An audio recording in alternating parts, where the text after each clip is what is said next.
2 கொரிந்தியர் 1:5 கிறிஸ்துவினுடைய பாடுகள் எங்களிடத்தில் பெருகுகிறது போல கிறிஸ்துவினாலே எங்களுக்கு ஆறுதலும் பெருகுகிறது.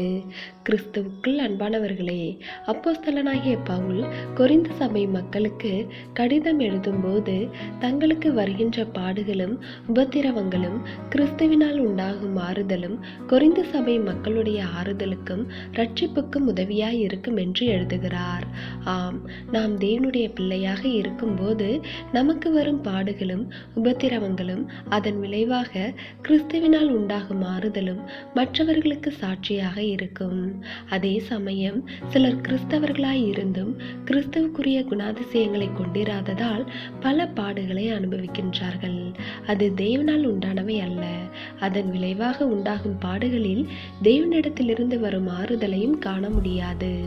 அதாவது தேவனிடத்தில் சரியான ஐக்கியம் இல்லாத போது அவருடைய குணாதிசயங்களும் இருப்பதில்லை. அதன் விளைவாக நம்மில் ஒரு சிலர் கிறிஸ்துவை பிரதிபலிக்காத வாழ்க்கையை வாழ்கின்றனர். எனவே தேவ பிள்ளைகளே, நம்முடைய ஐக்கியம் தேவனோடு சரியாக இருக்கின்றதா என்பதை பார்த்து கொள்ள வேண்டும். அப்பொழுது நம்முடைய பாடுகளில் தேவனை துதித்து கனப்படுத்துகின்றவர்களாக இருப்போம். அங்கு தேவனுடைய நாமம் மகிமைப்படும். அப்பொழுது தேவனுடைய செயலையும் காணலாம்.